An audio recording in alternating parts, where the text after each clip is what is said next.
Assalamualaikum warahmatullahi wabarakatuh. Segala puji bagi Allah yang senantiasa melindungi hamba-hambanya dari segala marak bahaya, yang memberi rahmat dan ampunan kepada hamba-hambanya yang terkena musibahnya. Ia juga yang memberi ancaman dan bukti kepada makhluknya bagi yang menentangnya. Dan semoga kita termasuk hamba-hambanya yang selalu diridhoinya. Apa yang Anda rasakan ketika melihat angka-angka ini? Takut, cemas, depresi, khawatir, panik, atau stres? Jangan berlebihan, karena nyatanya ada yang lebih parah daripada itu.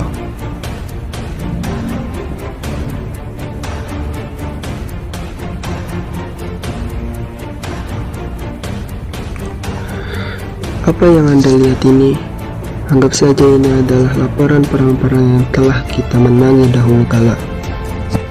Namun, pastinya kita tak ingin angka sebanyak itu muncul lagi. Maka dari itu, kita harus segera memenangkan perang yang sedang berlangsung ini. Langkah awal yang harus kita lakukan adalah kenali musuh kita terlebih dahulu. Kemudian kenali diri Anda, lalu ambillah sebuah tindakan. Coronavirus Disease 2019 adalah salah satu dari ratusan jenis coronavirus. Coronavirus biasa menjangkit mamalia pada umumnya. Hingga sekarang diketahui ada beberapa coronavirus yang menjangkit manusia. Salah satunya Severe Acute Respiratory Syndrome pada tahun 2002 sampai 2003. Dengan 8.098 kasus dengan 774 kematian dan melibatkan 26 negara. Dan juga ada Middle East Respiratory Syndrome pada tahun 2012 yang menyebabkan 2.490 kasus dengan kematian 858 jiwa dan melibatkan 27 negara.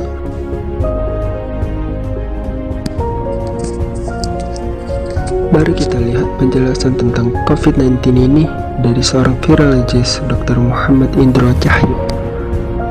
Ini adalah Coronavirus Disease 2019.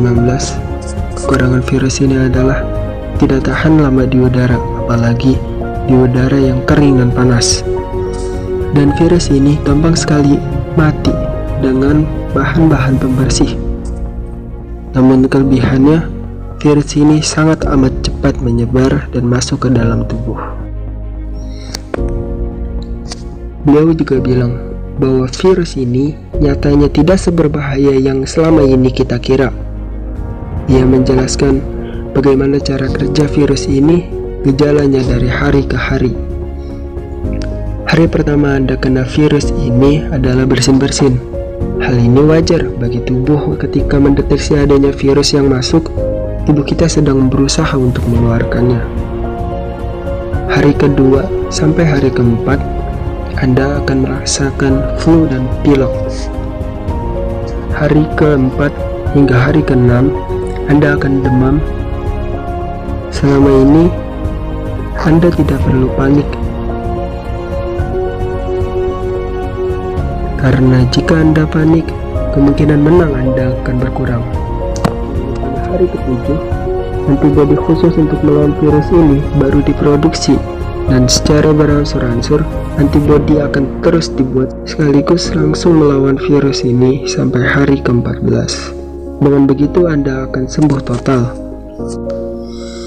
Dan menariknya, tubuh kita yang diciptakan oleh Sang Maha Pencipta yang agung ini memiliki yang namanya sel memori yang bertugas mencatat data-data yang telah dilakukan oleh tubuh kita.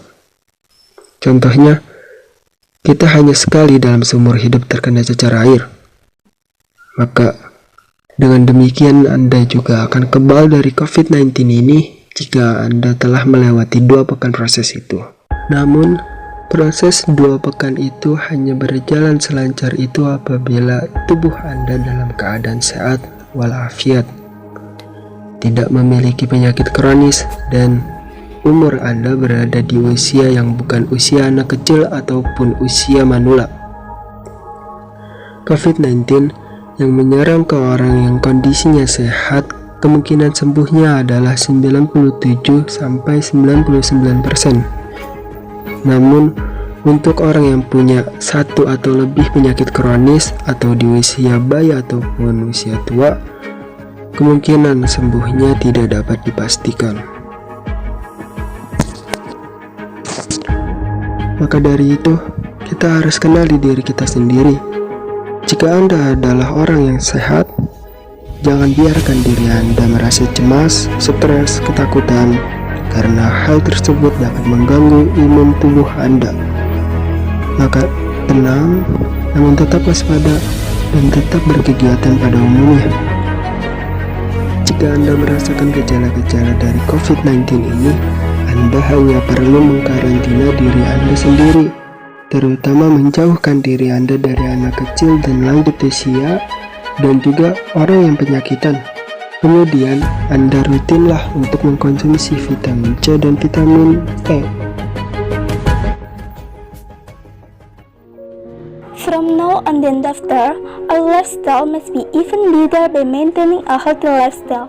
The first is by exercising well every day with the aim of strengthening your body's immunity, like running in the morning. It aims to encourage your focus, stamina, and also your body's immune and others activities such as gymnastics and stretching that aim to increase the flexibility of your body and your body's endurance. Second, consumption of healthy foods and regular consumption of vitamin C and E. This aims to increase flexibility. Third, keep the environment clean by frequently cleaning objects that are often held. It aims to be wary of virus that can be attracted to this object.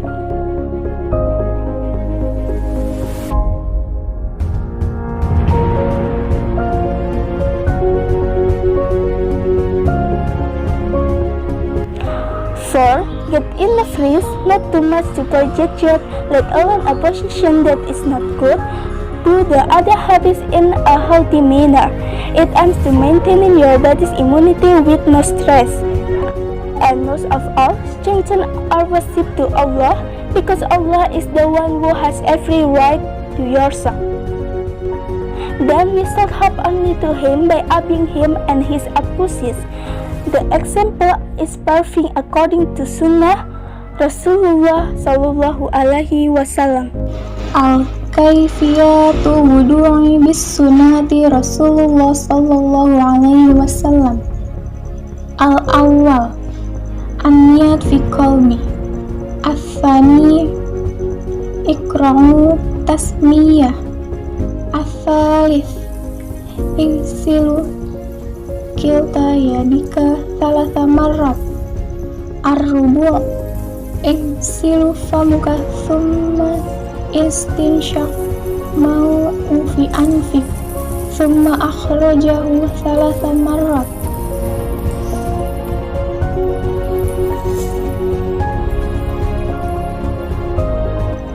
Al-khamis igsilu wujuhaka thalatha marrat.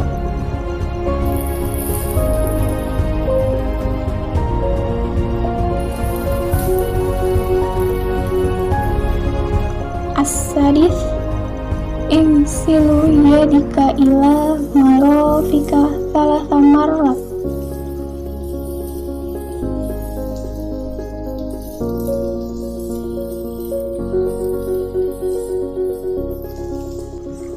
As-sabi' imsahur ru'usika minal amami ilal khalaf wa yafraqul adhani wahidatan marratan. As-samani igsilul qadamaini thalatha marrat. Al-akhir iqra'u du'a ba'da wudu'. Ashhadu an la ilaha illallah wahdahu la syarikalah wa ashhadu anna Muhammadan abduhu wa rasuluh. Allahumma ij'alni minat tawabin waj'alni minal mutatahhirin.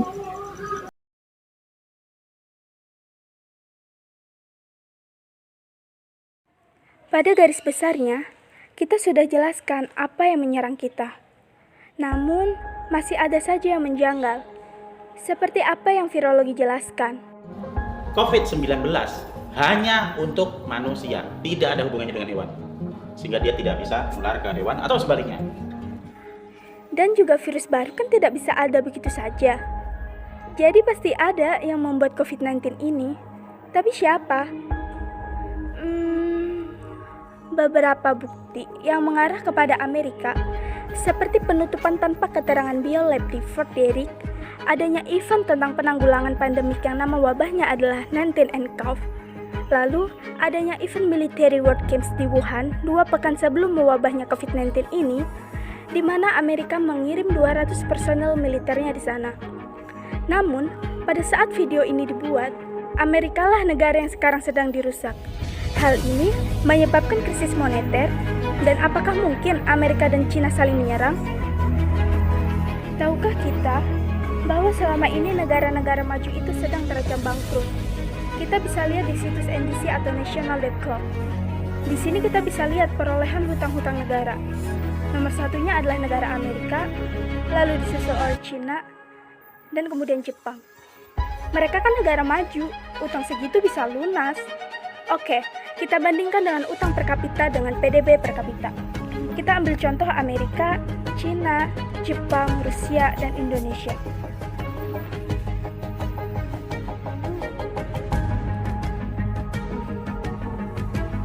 Nah, kita lihat, dengan utang segini banyak, apa mereka punya rencana yang sangat berisiko untuk menjatuhkan negara lain?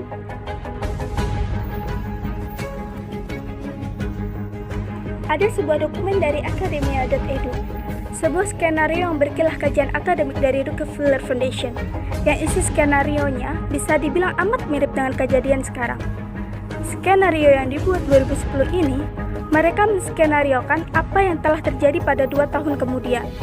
Menariknya, mereka menggunakan past tense, seolah-olah semua ini telah terjadi. Di skenario ini, disebutkan bahwa akan ada sebuah pandemik yang belum ada sebelumnya. Ekonomi lumpuh, industri mati, toko dan kantor tutup, bahkan karyawan jadi pengangguran. China adalah negara pertama yang menerapkan lockdown dan menjadi contoh yang baik. Sedangkan Amerika yang menjadi contoh buruk karena lama menerapkan lockdown. The good cop, bad cop routine. Orang-orang pada pakai masker dan cek tubuh di mana-mana. Dan semua ini sangat amat persis dengan apa yang terjadi sekarang. Selanjutnya, mereka menskenariokan kontrol seperti ini akan terus berlanjut, meskipun wabahnya telah hilang. Inilah tujuan dari membuat krisis global, membuat rakyat dunia melemah sehingga mudah dikontrol. Kemudian, rakyat dunia meminta untuk dipasangkan biometric chip karena alasan takut masalah keamanan, kesehatan, dan sekaligus sebagai mata uang tunggal dunia yang disebabkan mata uang negara-negara pada anjlok semua. Semua ini di bawah pimpinan tatanan dunia baru.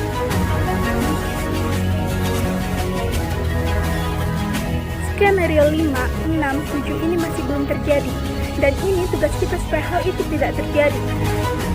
I hate imperialism. I detest colonialism.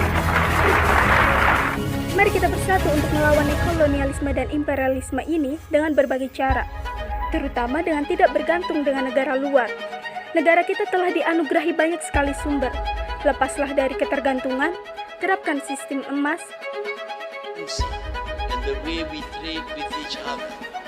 I have suggested that we revisit the idea of trading using the gold dinar and barter trade among us. Kita pasti akan bangkit. Lakukan revolusi, pasti Islam akan menang.